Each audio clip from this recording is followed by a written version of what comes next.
Welcome to this deep dive. When we hear about these tragic events in the news, it's easy to feel overwhelmed. But you sent in this article about a case in Texas, a teenager accused of murder, and there's some really unsettling details here that I think warrant a closer look. Absolutely. This isn't just another news story. It brings up important questions about obsession, the devastating consequences of rejection, and the role of social media in escalating these situations. Okay, so let's break it down. The article centers around 17-year-old Christian Gasca Martinez, who's accused of murdering 37-year-old Osvaldo Casas back in August. But what makes this case particularly disturbing is the alleged motive. You're right, it wasn't a random act. The article suggests this was a targeted attack stemming from unrequited affection. Gasquet Martinez was interested in Casas's 16-year-old stepdaughter, and her rejection seems to have been the catalyst. And this is where it gets really interesting and troubling. You'd think a teenager might just shrug off a rejection right.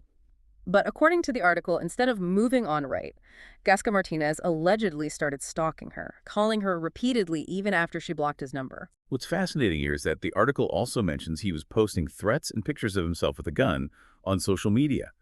This is a critical point, you see, because using social media to threaten or intimidate someone is a form of digital stalking, and it can be just as terrifying and dangerous as physical stalking. Wow, that's chilling. Yeah. So he went from expressing interest to stalking her online and offline. This escalation is terrifyingly fast, and it gets even worse. The article suggests that Gasca Martinez ultimately targeted Casas because he saw him as protecting his family. That element adds a whole other layer of complexity. Yeah. It raises questions about what constitutes protective instincts, especially in a situation involving a minor being pursued.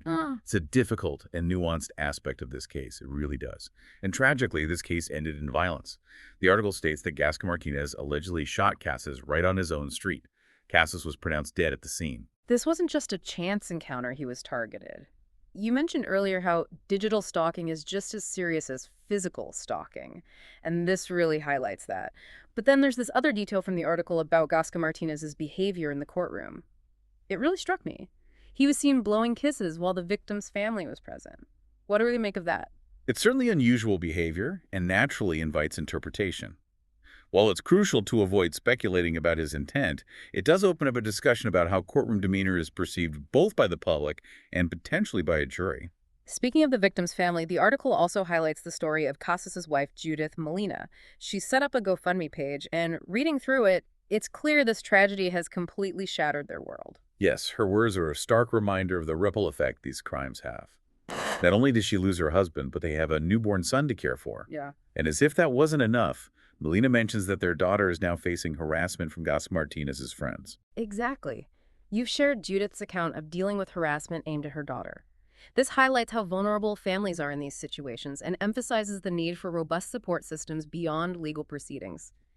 Imagine being in her shoes, reeling from the loss of your husband while also fearing for your daughter's safety. It's heartbreaking. This case really underscores how devastating the consequences of stalking and online harassment can be, especially when they escalate to such extremes. Absolutely. And it emphasizes the urgent need to recognize the warning signs and intervene effectively. Right. We need to pay attention to those red flags, the escalating behavior, the online threats, and take them seriously. There are resources available for people who are experiencing harassment or stalking, and knowing where to turn for help can be a lifeline. Yeah, it makes you think like this could happen anywhere to anyone, and it's a scary thought. It is. Yeah. It really highlights the importance of awareness and education. We need to be talking about these issues more openly, recognizing the signs of stalking and harassment, both online and offline, and understanding the potential consequences if they're not addressed. You're right. This isn't just about one case in Texas. This is about understanding a much larger problem and feeling empowered to do something about it. Exactly. We've all got a role to play in creating safer communities, and that starts with having these conversations and knowing where to turn for help.